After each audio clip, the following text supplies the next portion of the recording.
Hi, I'm Eshaan, reporting for Kids First. Let's talk about The Father, a true tearjerker.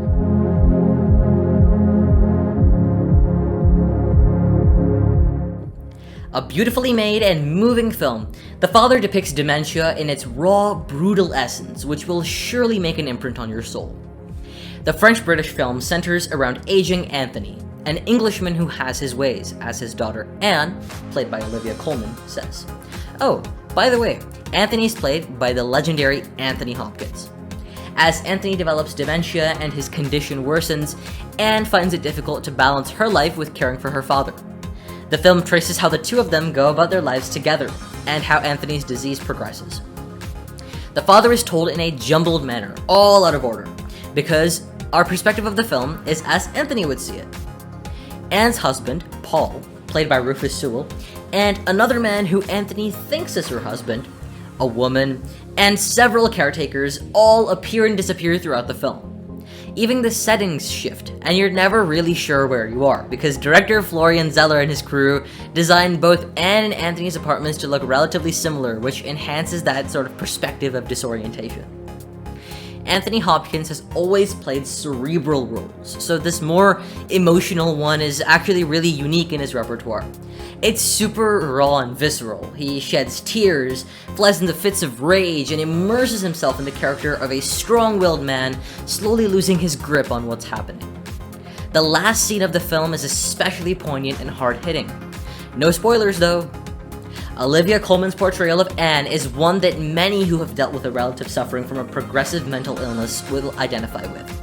It's incredibly realistic, and at times you forget that she's an actress playing a character. Anne herself, as a character, is layered, especially in how she copes with Anthony's dementia.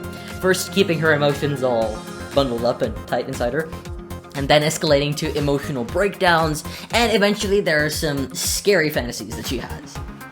Colman deals with these feelings beautifully, immersing herself much like Hopkins does.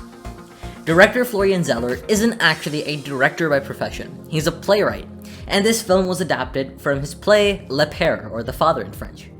He's a master storyteller, and you couldn't tell this is his first gig as a director.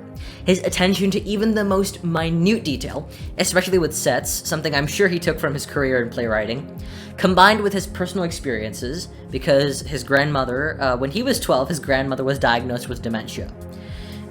All of those things, including his personal experience, his playwriting, all those things, they make this film an earnest, yet at its core, a deeply unsettling project.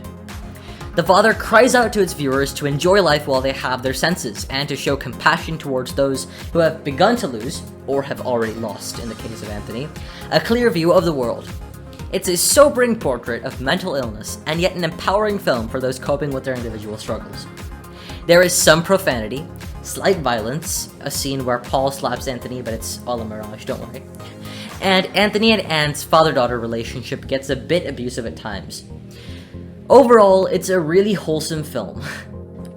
I give The Father 4 out of 5 stars, and recommend it for ages 13 to 18 plus adults.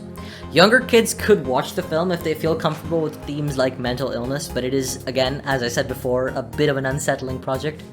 The Father releases March 12th in theaters and March 26th on demand. Alright folks, that's it for me. This is Eshaan M from Kids First, signing off.